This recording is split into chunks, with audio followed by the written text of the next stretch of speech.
Good morning, everyone. Today is the 26th day of the month of Elul. It is also the 21st of September. And welcome to Kabbalah and Coffee. We are currently studying a book called The Four Worlds, and we have a nice crowd here today.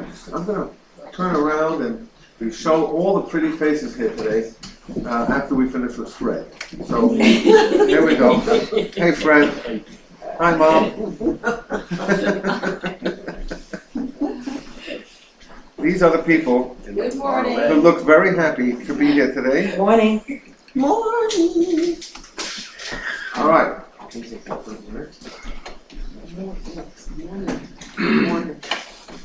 We are in the midst. On page 36, what we have studied until now is as follows.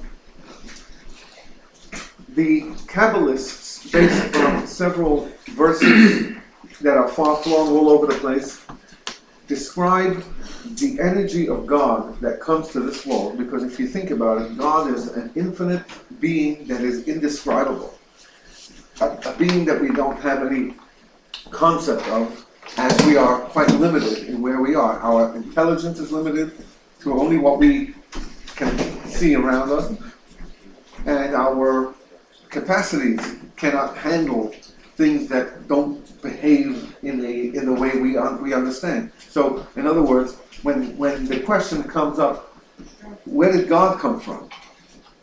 Which is a question that all the kids ask all the time in classes, when I taught in school. And adults ask it, like, where did God come from? That is only a question that is relevant in this world where everything has a beginning and an end. But when you're referring to situations, places, locations, worlds, or whatever, that this rule doesn't exist, that there is nothing has to have a beginning, nothing has to have an end, so it's not even a question. But for all of us, every single human being, no matter who you are, it's impossible to really understand that, because we don't live in that world. God did not put us in His world. He put Himself in our world. He didn't elevate us and say, come to me, come to my world. God says, I'm putting you in that world, down below, where you can't really see me. You gotta seek, you gotta search, you gotta find me. So if you're talking about an entity like that, there's no beginning, no end. Beli Reshit, Beli Tachlit, below. That's I don't know. Beli Reshit without a beginning, Beli Tachlit without an end. How do you understand it? We don't, and that's okay. If we understood everything about God, then we would be God. We're telling Him what to do. So we don't have to tell God what to do. Thank you. He's fine. But then the question is, how does if God made this world, and the Torah says at the beginning God created the heaven and earth and made this world. If God made this world, how did it get from God to Him? If that is an entity which has no end, no beginning, then how does grass come? How do people come? How does it work? So there is a transmission of godly energy that goes through filter type of situation. The book of Iyov, the book of Job says, look at yourself and you'll be able to perceive God. That's what it says. So when we look at ourselves, there's a lot of energy in the brain and there's very little energy in the heel. In the bottom over there, the toenails, and they're very distant and remote from the head. So, in fact, there are things that go on down there, as important as the bottom of the feet are to support us, but the things that are going over there that you might say, is that really connected to the head? The head is full with life and blood and energy and thoughts and the capacity to see, to hear, to understand, to create, to innovate, to imagine, and then you have a toenail. Nothing. Goodness. Or you have a heel, hard skin in the back that hardly, it's not even soft. It's getting old. So, is it the same thing? Yeah, well, it takes time to get down to the heel. It's all one body, sure, it's all one thing, but there are very big differences between what's going on the bottom of your feet to what's going on the top of your head, I hope. To most people. So, similarly, that's when you look at yourself, it says Job, when you besari, from my own flesh, I can perceive God. I can make it here or there, and the Kabbalists define 4 worlds based on a verse in Isaiah, and they call them worlds, for lack of a better term, because these worlds are filled, each one of them with 10 levels, 10 general levels, and each one of those levels act as a filter that the energy of God that goes through them becomes less spiritual and more palpable to the next world. What are in these worlds? Souls and angels. Some souls come from the highest worlds, and then you see those great leaders, Moses and the Rambam and Rashi and the Baal Shem Tov, the Rebbe, people who have impacted this world in such an amazing way because their souls are so godly that they become God. They become like godly people, as the Torah describes Moses, Ish HaElokim, a man of God, because all you saw in that person was not the way he ate and drank, but the way he conducted himself in a godly manner, connected to God, and he was the perfect conduit to the people in this world to deliver to them words of God, connection to God, and so on.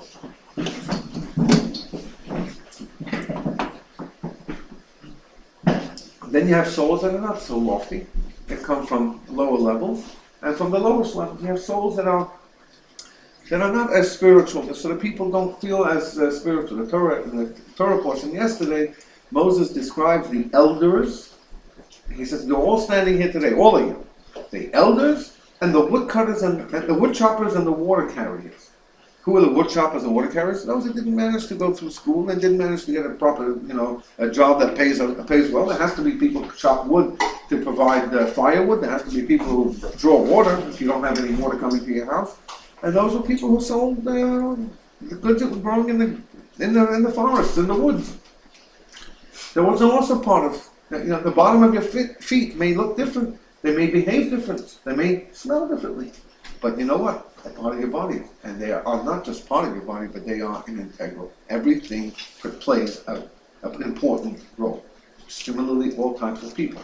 Similarly, so the souls are coming from the different angels, as we describe in the prayers. You got the Ophanim type of angels. Ophanim in Hebrew means, anybody know?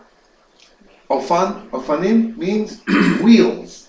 You have angels that are called wheels by Ezekiel, who says, the heavens opened up for me and I saw the wheels. What wheels? What did you see, wheels? What, wheels? Were they spinning? Whales? Yeah, wheels. Wheels. Like on a car. On a car, on a wagon? On your bicycle?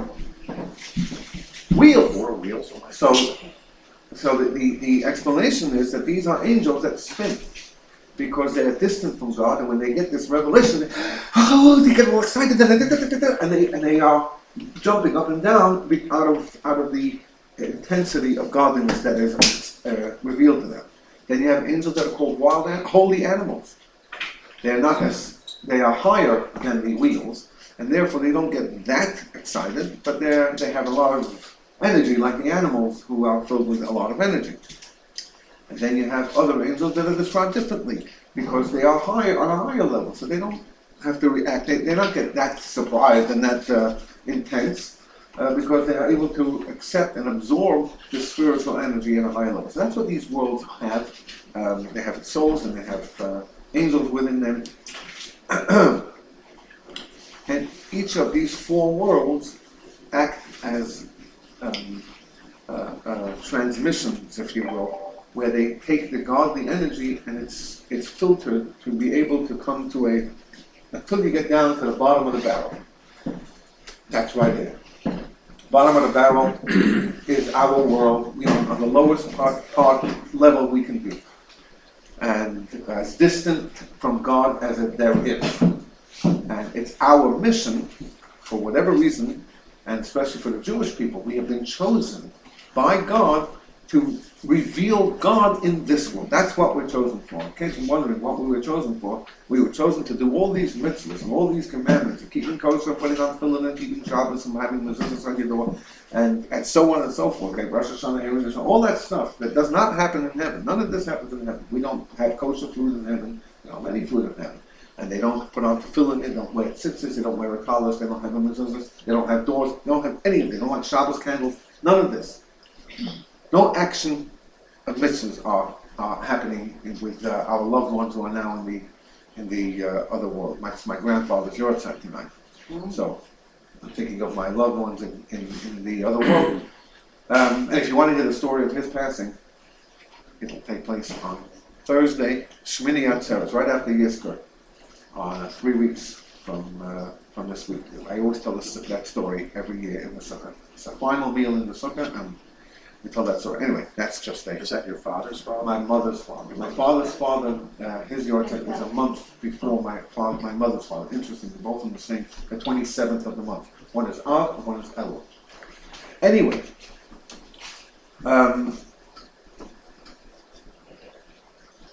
What about none of prophets? yeah, I'll get Sorry, to prophets in a okay. second. So none of these souls in the other worlds do what we do here, because God wants us to take the world and reveal godliness in this world. That's our mission. We were chosen for that. That's why we have all these commandments, and the non-Jews have the basic civil moral laws, the 7 Noahide laws, which are encompass about 30-something laws that they have, which is basically not to murder each other, not to harm each other, not to steal, not to hurt, and so on. But we have all these mitzvahs. We're chosen to reveal godliness in this world. How? By doing the mitzvahs, by following Torah. So, after that, we got to a point where, okay, if there's 4 worlds, and the highest one is called the world of Atzilut, the world of emanation. It's like a real godly world, very intense world. Only souls like Moses, the greatest, have come from there. I'll get to the prophets in a second. Then, if that happened, then there had to be a sort of a preparation for that, the thought of that happening. Like, if you want to build something, you've got to have a plan. So, before the world came, God was obviously imagining all of this to happen. Now, from his thoughts, it happens in an instant. What he wants happens right away. We can't even think the way he thinks. But still, if you're going to look at yourself and you're going to take a message from how our body works in order to understand and perceive God, well, then the way it works here is that you've got to have some kind of a hidden thought before you put your thoughts into action, before you start doing things. And so, yes, the Kabbalah talks about the hidden, the deeper, even higher than those 4 worlds, the level that comes from there. And he explained it last week, which we studied, about the flintstone. Remember, Fred? Yes. I remember my namesake. So, a flintstone has the capacity to produce a flame. If you rub 2 together, they turn to a spark, and they can start a fire. But you can take a flintstone out of the deepest river, can have been there for hundreds of years, thousands of years, and it still have that potential in it. It's the potential to create a fire, although it is the furthest from the fire that you could think until you actually take the action and bring it out from the flintstone. And similarly here, there are capacities within the higher levels that are so hidden, that are so remote, that are so esoteric, that it has to be brought out. And then eventually it's brought out. The fire begins with the first world, the world of emanation. So that's that's the basic wrap-up of where we're holding. It took us about 3 months to get here. That's where we are, page 36. That's the prophets. The prophets, it depends which prophets. There were thousands of prophets over time. Prophets, that kind of prophecy has stopped around about the Second Temple time. The First Temple. So that was time. like the age of miracles? Yeah, it was the age. There's been ages. Sages of the Talmud come and go. There's a few hundred years, and the sages of this come and go. There are different levels. Prophets were at one point, and then those prophets were led by one prophet, like Isaiah and Ezekiel, the big ones that you hear of, Elijah, the ones that you know of, the ones that you hear of. Those were basically the leaders of the Jewish people at that time. So they had Moses, then they had Joshua, then they had Samson, and then they had Samuel, give or take, different people. And then they came to kings, David. And while there were kings, there were also great prophets. And the prophets came to teach, they came to admonish, they came to warn, they came to save the Jews, they came to do miracles. They were different times. They were basically leaders of Jews, and they were very special, spiritual, holy people. Are you asking about the source of soul? Well, I was of wondering, yeah, prophets? where they are on that. Like the Rebbe is a high soul, but is he a prophet for this time? I don't know if you want to call him a prophet, but like the other prophets. But I can tell you that the things that he prophesied that are going to happen in public, not one of them didn't happen. And he stood in front of thousands of people in 1967, 2 weeks before the 6-Day War, on Lag BaOmer.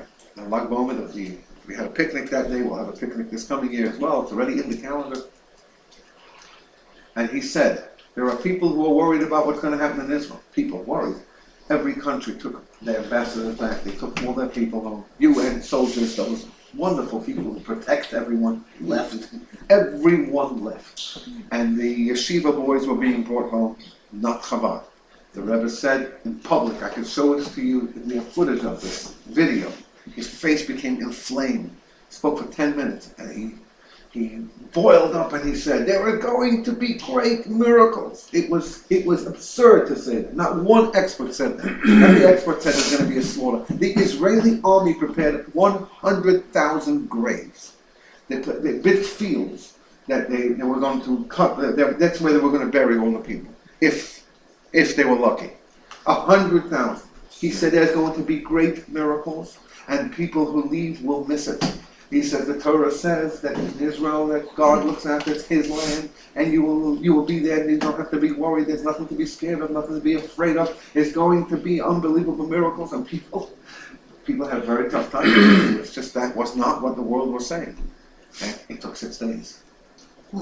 And then what the Rebbe didn't say after that. See, I was right. I told you. And the opposite. He was very disappointed that the inspiration that came from that were open miracle. Nobody even questioned that. That people didn't take more advantage of this and bring more Jews back to appreciating who they are, and then the land, and God, and being involved in the religion. That was what his concern was. He wasn't here to show off. So if you want to call that a prophet, by all means. And he said before the Gulf War, Saddam Hussein sent how many scuds to Israel? 39, was it? And he said one scud in the last day of the war, it hit in Saudi Arabia and killed the dozens of American soldiers. Not one person was hit by any of those missiles. And there was a war just a few weeks ago. And how many rockets they shot? Thousands of rockets. The people weren't killed by them. What is it, 4 people? Like, from thousands? There's something special here. We'll talk more about this in Rosh Hashanah. That's part of reading. Just to bring me up to speed on what you were talking about, I tracked with you about everything right up until you said something about the world of emanation. Yeah. Now, is that the first highest world, or is that this world that we're living in? The world that we're living in is called action. I'm sorry, I should have said the names of the worlds. The names of the worlds are, in Hebrew, the first world, Atzilut, which means emanation. That means like emanation from God. It's a world, that means it has worldliness to it, but it's a godly world, filled with God. The next world is called Beriah, the world of creation. And that world is already it's like a new creation. There's no real comparison to the previous world, which is like a God, place of God. The next world is called Yetzirah, which means formation, the world of formation. That's already after you create something, you're forming it into shape. And this world is called the world of Asiya, action. And there is a spiritual part of Asiya, which is a world of spiritual world. And then there's this world, this is called the Asiya Hagashmi, the physical action world. Those are the 4 words. I should have said the name. Okay. So now we're on page 36. Towards the end of the page, it says non-existent existence. That sounds pretty mystical. What? Strange. Non-existent existence. Oh, so by the way, by the Gulf War, the Rebbe said there are going to be incredible miracles. He said you do not need the gas masks. He also told a chaplain, a Chabad rabbi who was being sent to Saudi Arabia and Kuwait. He said to him, "Are you all The prepared?" rabbi was going Yes, a rabbi, a Chabad rabbi who is in the army. Oh. So the Rebbe said to him, "Are you all prepared?" He was leaving that day to be deployed in January of 1991. He said, "Are you all prepared?" He said, "Yeah, I even took a Megillah with me." It was like a month and a half before Purim. You know what the Rebbe said to him? I had this on video. The Rebbe said, "Oh, by then the war will be over. You won't need it." That's what I'm sorry. By then you will not need the Megillah. It'll be over. And his secretary, it came back to the Rebbe that he said the war will be over. So he asked his secretary, "Did I say the war will be over?" And the secretary said, "Yeah, you said you won't need the Megillah on Purim." So the Rebbe said, "Oh, in that case, it will be over." On Purim night, we were having a big party. I was in Long Island, and we went out. Everybody was taken out of the dancing and the party, whatever it was, to the screen in the hall. And W's father, Danny Bush, came out and said, "The hostilities are over. It's finished on Purim night." Look it up. Oh. So, you want to call this person a prophet? He did things that were prophecies. And the way he helped out people in business and all of that, he was going to do this, buy this, don't do this, don't sell this now. You're talking about people with furs and diamonds and no, he was sitting in his room in Brooklyn. He didn't leave Brooklyn. He hardly left the borough. But that's what prophets did. Is he a prophet? I don't know. I called him my Rebbe. Rebbe is a teacher. Mm-hmm. More than anything else, he was a teacher of Torah, and the way he taught Torah was different than anyone else before him. He just revolutionized it because he took everything down to earth. Whatever part of Torah he learned, there was never a time where he said, "And this is how it is in heaven." He always said, "And this is what you can do on earth." He never stopped in heaven. He always said, "Now, what does it mean to us?" If you can't take a lesson away, then what kind of Torah? Torah means instruction, means lesson. What does it mean? What's going on in heaven? Why is that important? It's what's going down on earth, and heaven can inspire you. That's a good thing. It was different than anyone from before him. Anyway, I can talk about the Rebbe all day, and then tomorrow again. I spent many years there. I spent many years in Brooklyn, and even just a regular day was, you saw royalty in the form of godliness. That's what I mean. Yeah, when he walked, and even when he prayed, it was a special atmosphere. All right, this was a human being that reached the highest capacity of a human being you can imagine. That's the thing. And when he sat in front of thousands of people, and then tens of thousands around the world, it was broadcast all over the world. He was the only one. He was the only speaker, and he inspired everyone. That means that from the greatest scholar, from the heads to the woodchopper, everyone who was there had a place. But I can't talk about this now because I'm going to get very excited and get into it. And we Fred, don't encourage him, Fred. No, forget it. With God's help, I tell you what. I tell you what. You can tell me. I'll tell you what. On Thursday night, October 16th, is it? Simchas Torah. So before whatever that date is, I can't remember. What the English date is, what the regular date is. Look at the calendar in your head. Yeah, but right now I'm thinking about it. Anyway, so we have always a fabrengen, a Hasidic gathering with herring and with pickles and with all of the crackers and with drink.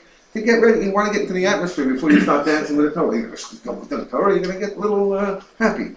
So in that evening, are you going to be there? No, my dad's having surgery and I have to be away. He was here last year. Right. Yeah, he was. Yeah, I didn't get to live with him. unfortunately, I'm really disappointed. Well, I have then we can talk. That's family. the type of atmosphere where you can talk about this kind of thing. Okay, so I won't talk about that. The class has to go on. Here we go. Why? Non-existent existence. So although the kernel of the concept does eventually attain the status of a metziat, of an intellectual object. These words probably mean Chinese to you. What he had said before was, in addition to, and I should have brought this up, in addition to the Flintstone example, he also brought an example of human intelligence. And that is the very typical Chabad Hasidic way of doing things, that it uses as many examples from our own personality to explain concepts of godliness. So there is a verse that says, "And wisdom emerges from nothingness." Now, we know that wisdom emerges from intelligence and from a good mind, a good brain, and that kind of thing. So what does it mean from nothing? So if you think about the intelligence, and this is actually detailed in Chabad Hasidic philosophy. Intellectually, we have three compartments. One is called wisdom, the other one is understanding, and the other one is knowledge. Yeah, we have thoughts as well, but that's not an intellect. A thought is things that come and go. But intellect, in your mind, the capacity to think and to grow and to create, to innovate, to imagine, that all of this is in the brain, not just the thoughts that come and go. Those three, wisdom, understanding, and knowledge, in Hebrew are Chochmah, Bina, and Das. And that is the acronym of Chabad. That's where Chabad gets its name from. Chochmah, Bina, and Das, wisdom, understanding, and knowledge. What is wisdom? So wisdom is when, let's for example say that you have somebody proposes a riddle. So you say, okay, Josh went here and he bought this and did that. How many? So you have this one, you start thinking, George went this and that. Say it again. John did what? Oh, okay. And you start, you're thinking, and then all of a sudden you say, got it. Ooh, got it. That flash is your wisdom. That's wisdom that comes into your mind. Now, as soon as you begin the process of understanding that means making sure that it works and putting all the ends together in its length and its depth and in its breadth. That is the world of understanding. So the wisdom is just a flash because it comes from stored information, it comes from the capacity of the brain, and it flashes out to you. Then the next stage over here, we don't compartmentalize this whole thing. It's just it's how we work. But that is another level, a level of understanding where we take that kernel and we expand it. Imagine in Hasidic terms, and Kabbalistic terms. I'm sorry. It's used. The example is used between a male and a female. A male provides. He says it got both. A male provides the flash, and the female takes what the flash is given, and she expands it and grows it into another life. It takes a few months for that. Understanding is a next level of bringing it down to earth, of understanding it. And then the third level is knowledge. In the biblically, knowledge is a terminology that's used for union between husband and wife. So knowledge means connection. That means you connect it. Connect your intellect. What you just understood now, you connect it back into your stored in your information, and you also connect it to practical. So if you're thinking about, should I give this person tzedakah, which is the example that's used a lot, chesed, the kindness, because that's the first attribute, the first characteristic that is defined. So I have to intellectualize this whole thing. I have to make sure that my brain is with it, and not just emotionally going to let my brain be run by my emotions. But then when the brain understands it, then you let the emotions come, because then when the brain leaves the emotions, then the emotions come and go. It's fleeting. But the brain remains always stoic. It remains understanding. It remains in its place. So the wisdom comes from nothing means that you can't really define what's before wisdom. Wisdom is that flash, but what's behind that? It's not definable. It's like nothingness. Nothingness, not in a sense of it's nothing, but it's something that I can't define, so I have to call it nothingness. That's what he's saying over here. And so when a person wants to reveal part of his or her wisdom, you've got to dig very deep, and you can't really see it until it comes out. Which is similar to that Flintstone, that spark of the Flintstone, and similar to what's going on in the annals that are before these worlds.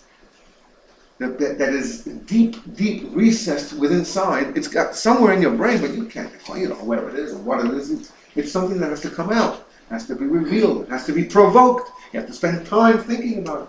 That's what he is. So now let's see these words again. So although the kernel of the concept does, now you see what we're talking, does eventually attain the status of the Metziah, that means it is a being of an intellectual object, eventually it's going to turn into something intellectual. However, its Metziah, its status, its existence is not full-fledged. It's not a complete existence because it's somewhere in your head, it's in your mind, it's in your brain, it's not out. Thus, when the kernel emerges, it flashes, then disappears. It is like a flash of lightning, as I just said before, in a storm that flashes for an instant, then vanishes. Oh, it leaves behind quite a noise, and it leaves behind who knows what, a lot of energy, but it just is a flash, a second, or two. For although it is a Metziah, it is, so is lightning an entity? Is it something? Well, of course, it is something. It's although it is one, nevertheless, its Metziah consists of the fact that it is a non-Metziah. It's not really a tangible thing. You have to try and harness that energy, and most people who try and harness that energy get fried by the we haven't learned how to even harness that kind of energy from a lightning. So it is an entity, it's lightning, it's coming here, but it's gone before you it's not a full-fledged Metziah because it doesn't stay, it doesn't exist, it doesn't last. So an entity, you can call it, but you can't call it a full entity because a full entity is something that you can touch, you can benefit from, you can react to, you can have something from it. Page 38. Deeper still. The Metziah of Chokhmah, that means this wisdom, this flash that comes, consists of the fact that it is a non-Metziah. We just said before that it is a Metziah, but it's not a full-fledged one. It's an entity, but it's not quite, it just flashes in. Now he's saying that in reality, the greatness of this wisdom is the fact that it actually is not a Metziah. It's not a real entity. It is not a full-fledged Metziah. In other words, it is yet far from Metziah. Because it's a flash that comes. It's only a flash. You can't put your hands around it. You can't put your head around it. You can't put your mind around it. Only the flash you can get. Where is it coming from before that? There's no way. It's gone. However, it is still farther from non-Metziah than it is from Metziah. It's further away. This is a very deep idea. It is further away from being a non-Metziah than it is from being a Metziah. That means let's finish this paragraph. For although it has not yet entered the realm of Metziah, it has left the realm of non-Metziah. What it means is like this. There is something here. The flash is something. It's obviously something because that's going to solve your riddle. It's going to solve your problem. It's finally going to make sense. Everything will work out. So there is a Metziah there, and that Metziah had to, by definition, have left the higher, deeper, recessed non-entity in the brain. It had to have come out of there and come into your brain. So the flash, despite the fact that it is a non-entity, or not a full-fledged entity, it's actually closer to an entity than a non-entity. Why? Because it left the realm of the non-entity to come into your brain, even for a second, but it left. So it removed itself from that non-defined, don't know what it is, can't wrap your mind around the level of your recesses of your mind, which is again an intangible. And it came to you. Yes, a flash, not a real thing, but it came to you. It came from somewhere. And so since it came from somewhere, it left the place behind, so now it has moved into a Metziah entity, although it's not a real Metziah anyway. But it's closer to being an entity than a non-entity. Yes. That makes sense. The miracle is every once in a while You get that flash. That's what creative people do. Yes. and you don't really have any control over how many you get, when you get it, if you get it, or if it's just. I told a story last week. Out of the blue. Told a story last week of a great sage by the name of Rabbi Yosef Karo. Please forgive my unabashed plug for our trip to Poland and New York, which will take place at the end of May, right after Memorial Day. That in Israel we're going to visit the grave of Rabbi Yosef Karo, who was the compiler and the writer of the Shulchan Aruch, that is the base of law. And he was a Sephardic, the great one, and the Ashkenazic person wrote the comments how the Ashkenazim are different within the lines of the Sephardic, so it brought all the Jews together. We will visit both graves of both of those sages. One is in Krakow and one is in Tzfat in Israel. So if you come along, you'll also be on a history tour as well, not just a. Rabbi Yosef Karo was an unbelievable sage, a major Kabbalist, a major sage of Torah. He wrote works in general Torah and he wrote works in Kabbalistic Torah. Lived in Tzfat, and that was the seat of Kabbalah as well. And one day he was having an issue and he had to, in Torah, he had a question. It took him 3 days. And he was working on this knotty problem. And finally on the third day, that's the answer, he got the solution. And feeling very elated, he went later to the synagogue to pray the evening services, Mencha Maariv. And a guy comes over to him and he says, today I was thinking, there's a big question I had this afternoon. And the question was this question that he had, and the solution is simple. And he gives the same solution that it took 3 days for the rabbi to come up with. And the rabbi felt so crestfallen. Not that the guy had got it, why did it take him 3 days? So later when he was having his dialogue with whoever heavenly being that he was talking to, the being told him, once you worked 3 days, you toiled and you labored, and you got that flash, and you got that solution, it was now revealed into the world. It was not, it became an entity, not just in your mind, but anyone had access. If they thought long enough, easy access, once you came up with it. It's like saying a sage writes something. You take any sage you want, from Torah or from general subjects. Once they write it down, it's an idea that they came up with. That theory of relativity. Once you've written that down, so now everyone can use that theory for all kinds of things. And they do, to this day. Everything changes as a result of that. But the person has to think for years or for days or for hours to come up with that. Once you come up with it, you say, whoa, that's amazing, that's beautiful, what a contraption. You can actually have a cover on your thing that holds your tea back, as Iris was telling me. These are Figure out what that.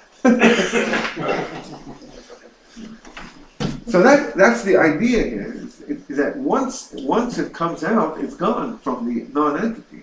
It might only be a flash, so it's not a real entity, but it is removed from the non-entity entity. All right. In the secular world, they call that the act of creation. Okay. Or creativity. Creativity. Sorry. That's exactly in the cartoons, they put a light bulb. Yeah. Oh, yeah, right. The So there's idea. lots of discussion about creativity. Sure. All right, so let's see the next paragraph. The proof for this is that the example of the essence of the concept does not give us an understanding of the non-Mitzvah. That means when you grasp that idea, now when you understand, you got that flash, and now you get it down to earth, and now you know the solution to the problem, it doesn't help you understand where it came from. It came from somewhere. It didn't it reveal that? No, it only revealed to you a flash and it disappeared. So you don't get any idea of the non-Mitzvah when you have understood and in full capacity made sense of that flash. You don't get a glimpse into that non-entity at all, even though it came from there. That means it completely was removed from there. That flash, Open the door and close it. but that flash didn't give you a glimpse into what's going on behind the scenes. It's not about that, yeah. Right. The flash was about solving your problem, Yeah, not about giving you any kind of information on where it came from. In other words, it is not a metaphor for non-Metziut. the metaphor of conceptualizing something, of understanding something, is not a good metaphor for something that's not a mitzvah, because it came from a non-mitzvah, but it's no more, and it's now no connection to what it came from. The metaphor for non-mitzvah is the faculty of intellect, which is the source for intellect, but is not actual intellect. As we were saying before, it's that deeper idea. Let's look at number 45, footnote 45. Koach hamaskil, which he translated as the faculty of intellect, is the source of intellect from which actual thought and conceptualization derives. Since it is only the power of intellect and not actual intellect, it is considered non-mitzvah. In other words, a non of what we might have thought it to be, because we think it's the power for intellect, so it's got to be intellectual. No, it's not. It's not that. Given that its name has the connotation of intellect, so you think that might be intellect, but it's not. The power of intellect is not intellect, and it's not possible to intellectualize the power of intellectualization. Moreover, the fact that it is the source of intellect is only the external aspect of koach hamaskil, of the faculty of intellect, whereas its inner dimension has no connection to ideas at all. It's not connected to the idea. Its inner part is something that we can't define. It's beyond us. It's beyond the grasp of what's going on deeper in the recesses of our mind. We're not privy to that. We don't even know what it is.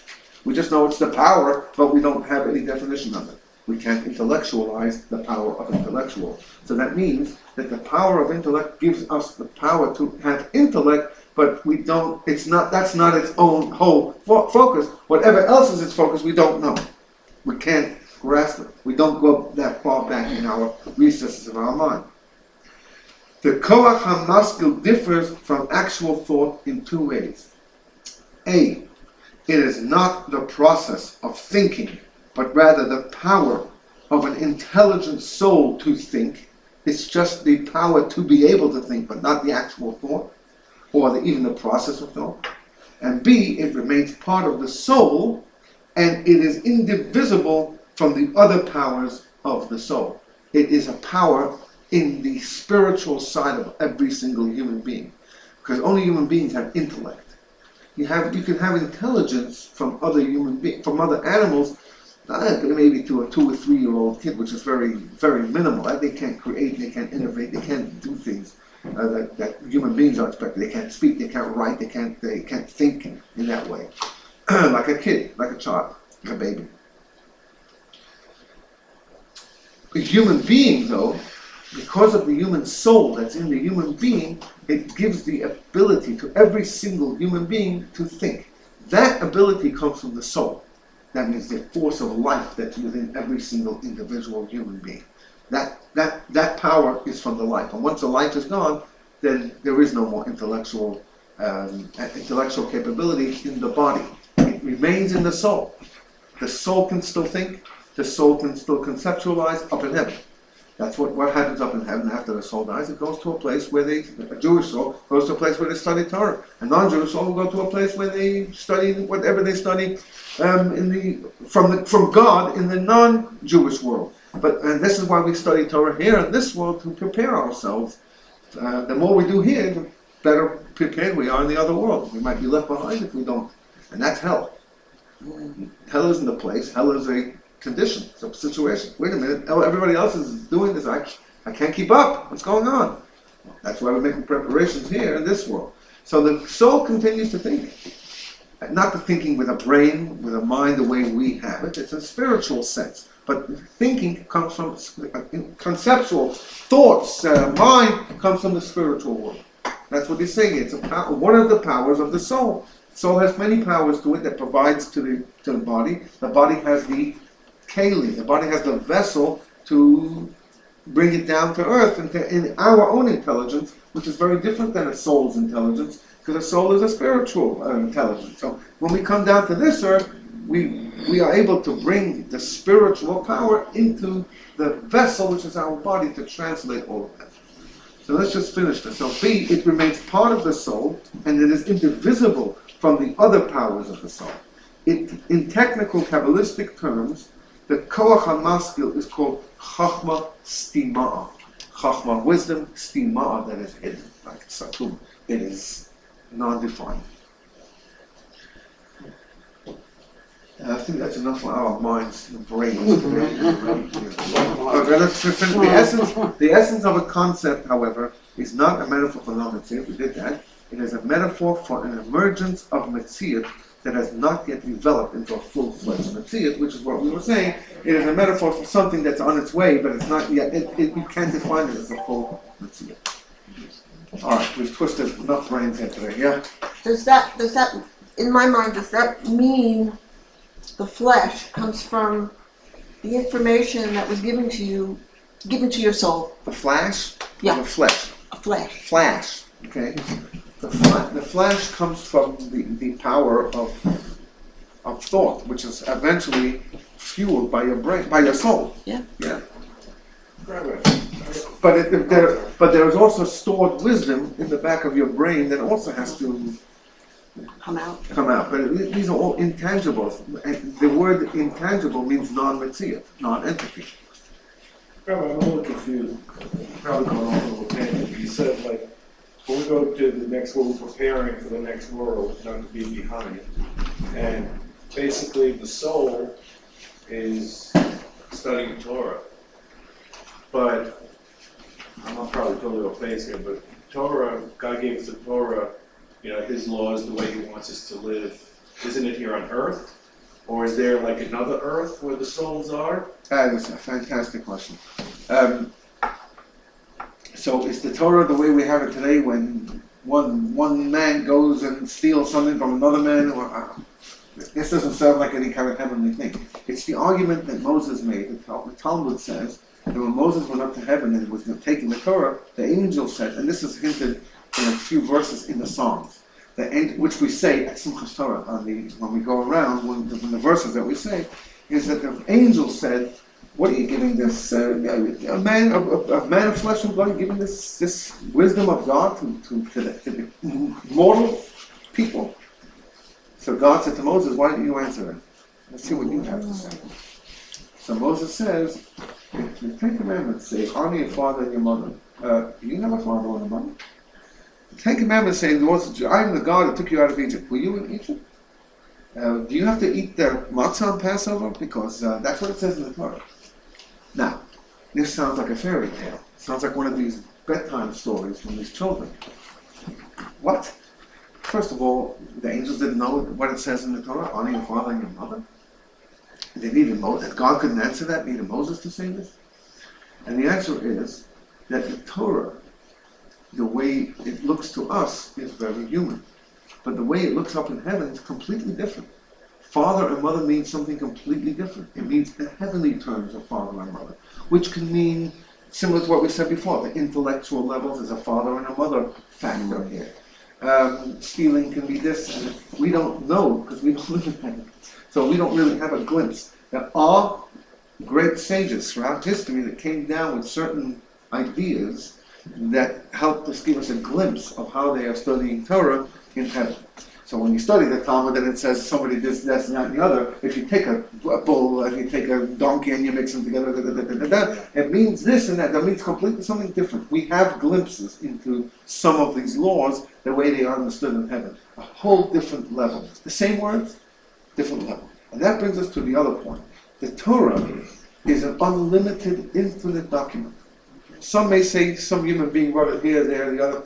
Nonsense, Narishkeit. If some human being wrote it, then they wouldn't be able to say the Jews will be here forever. They wouldn't be able to say there were 4 animals and only one kosher sign. And we've discovered thousands, tens of thousands of animals in the last 3,500 years, and not one of them has only one of the kosher signs. Split the hooves or chew the cud.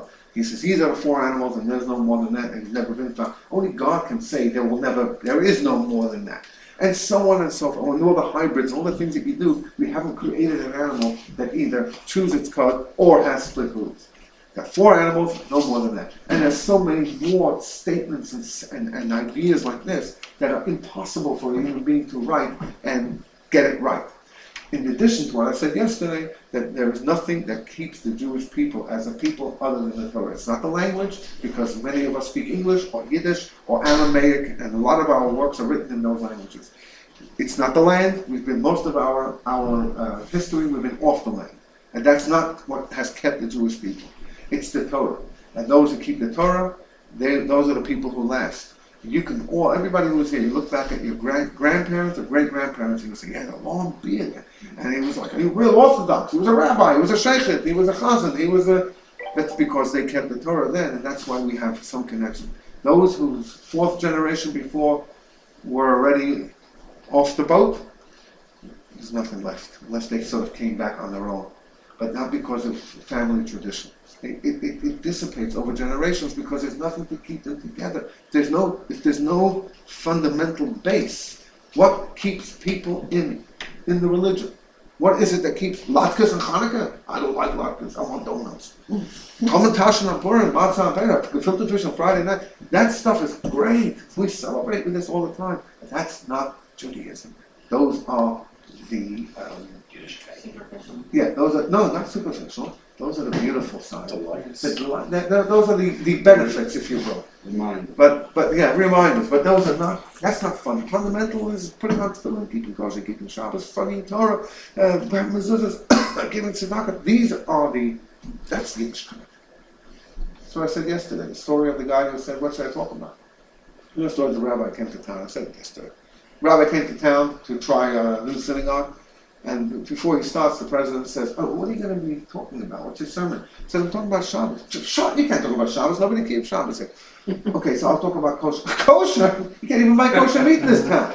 All right, I'll talk about mezuzah. Nah, we only have one mezuzah. Mezuzah. We don't like mezuzah here. So the rabbi says, "What should I talk about?" So the president says, "Talk about Judaism." That's our president. That's funny. So Judaism are those things. That's what they are. He's the man. We enjoy sitting in the sukkah. That's a mitzvah. We enjoy eating matzah on Passover. We enjoy sitting with the family. Those are all great things. But the fundamentals of Judaism are the ones that are commitments, not just pleasant enjoyments. A guy told me this morning, I said, "You've got to come to services at least on Saturday the 4th. I'm sorry, I have a business deal, and then I have to go to the office, and then I have this." I said, "There was one day to take off from the office, even just an hour or two. It's going to be Saturday the 4th, Yom Kippur. What's going to happen? You have to take off a day, half a day. Leave after Yizkar. Come at 10 and leave at 12:30. I mean, that Yiddishkeit is taking off from work. It's a commitment. I won't call it the sacrifice, because ultimately it is. We pay more money for kosher food, and Shabbos is you are giving up so much. You're gaining much more than you give up, but it's still giving up. But Yiddishkeit is the commitment. It's the involvement. Those are the things that keep. That's the Torah's mitzvahs. The putting on a tefillin takes 2 minutes, but it's a commitment. It's a daily commitment. You got to wrap it up, say the Shema, and take them off. It takes get it down. It's 2 minutes. But it's a commitment. It's a 2 minutes of your day, or 5 minutes of your day. Those are the things that make Judaism Judaism. Not okay if I can make it. If it's a Sunday, if Yom Kippur's on Sunday, then I'll manage a couple of hours. Take the time off my ball game or my children's soccer game. I'll come to the synagogue. That's not. That doesn't. You know what? Your children grow up with that, and you know what they say? It doesn't mean anything to you anyway. So what's the point? They do less than us. It's always that way. So it's every generation becomes less and less, unless we sort of come back to it and we say, "All right, I'm making this commitment." So that's what Judaism ultimately is. So that's what it is for us in this world. In the other world, there is no action. It's all in the spiritual terms and in Kabbalistic terms, and then it's infinite. Because it's God's intellect, this is how it's described everywhere. God's wisdom, and just like God is unlimited, so is the intellect of God unlimited, and therefore the Torah, with these little words, a few words that it has, packs all kinds of things. You begin to open it up, let's study the Talmud. You begin to see how the Torah really, what's going on underneath. is unbelievable. For that, you need a lot of study. For that, you need to be really learn it, understand the direction that it goes. You see how much is in the play. It's amazing. Is atomic commerce? Our class is starting this year, our new, yes, with God's help. Atomic class. Let's review Right. today Right. at 3 o'clock.